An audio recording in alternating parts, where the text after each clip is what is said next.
Greetings everyone. Nandito tayo ngayon sa Lumbog Barangay, sakop ng Margos sa Tubig Municipality.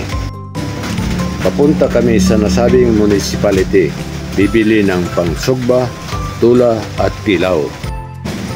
Isang klase ng yamang dagat ang tangigi at marami itong putahe na pwedeng iluto.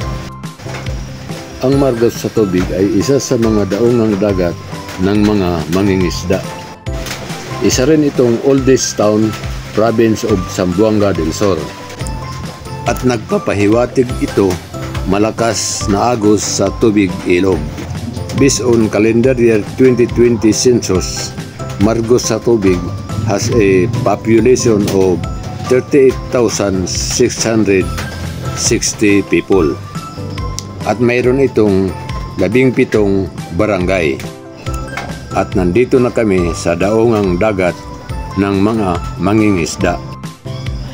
At ating nakikita ang mga sasakyan pangdagat ng mga mangingisda. Isa sa mga pangunahing hanap buhay ng mga tao nakatira sa tabing dagat. Ating napagmamasdan ang pag-impake ng mga isda para dalhin sa ibang lugar. Mga cities naman ang mga target buyers. Ang Margos sa Tubig ay may emergency hospital.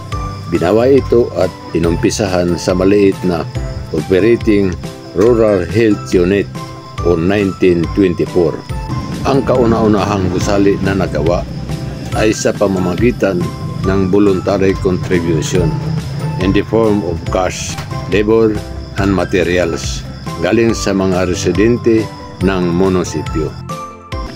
At ito na ang aming nabili. 300 ang bawat kilo. Tandang-tanda ko pa noong 1980s, every other day ang pampasaherong barko na nagbibiyahe rito. At ito'y dumadaan sa Malangas Municipality. At Malangas naman ang aking first assignment bilang membro ng Philippine Constabulary sa ranggong constable.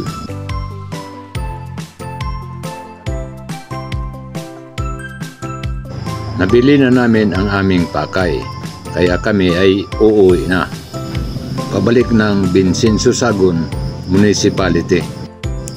Sa kaliwa na kulay pula ay ang pintuan ng Pantalan o daungang dagat ng mga barkong pangpasahero. Subalit sa ngayon, wala nang barkong pangpasahero na nagbibiyahe sa Margos sa Tubig. Sa kadahilanan, hindi na mapanganib ang land travel. Simentado na ito at mapayapa na ang sitwasyon. At nandito na kami sa Lumbog Barangay. At paliko papunta ng Vincenzo Sagun Municipality. Hanggang dito na lang. Salamat sa panonood and God bless us.